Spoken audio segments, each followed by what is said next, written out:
Chairman PTI Imran Khan ने कल लाहौर में पार्टी के मरकजी रहनुमाओं का इजलास तलब कर लिया। जरा ये दावा करते हैं कि इजलास में कौमी असम्बली में ऑपोजिशन लीडर की तब्दीली समेत दीगर उमूर पर बहस की जाएगी।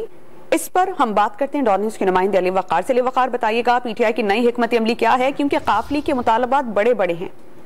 जी बिल्कुल, इस वक्त पीटीआई जो है वो मखमसे का शिकार है। जो कौमी असम्बली से इस्तीफे दिए हैं उनके हवाले से कि वो इस्तीफे मंजूर करवाए जाए या इस्तीफे वापस लेकर कौमी असम्बली में जाया जाए या नहीं, इस हवाले से कल एक अहम तरीन इजलास जो है इमरान खान ने ज़मान पार्क में पीटीआई की जो मरकजी क़यादत है उसका तलब किया है, जिसमें मुशावरत की जाएगी कि कौमी असम्बली से जो इस्तीफे दिए हैं उस पर अगर स्पीकर कौमी असम्बली उनको फर्दन फर्दन बुलाकर इस्तीफे उनके मंजूर नहीं करते तो उसके बाद की हिकमत अमली क्या होगी। और अगर ऐसी सूरत हाल पैदा होती है कि तहरीक इंसाफ कौमी असम्बली में वापस आती है तो उस वक्त ओपोजिशन लीडर जो है इस वक्त राजा रियाज, उनका मुस्तकबिल क्या होगा और कौन ऐसा उम्मीदवार होगा जिसको बतौर ओपोजिशन लीडर नामजद किया जाए। इन सारे अमूर पर जो है कल अहम मुशावरत होगी। और पंजाब में जो पार्लिमानी इजलास तलब किया गया है 2 जनवरी को, उस हवाले से भी जो एतमाद का वोट लेना है वजीर आला पंजाब ने और दीगर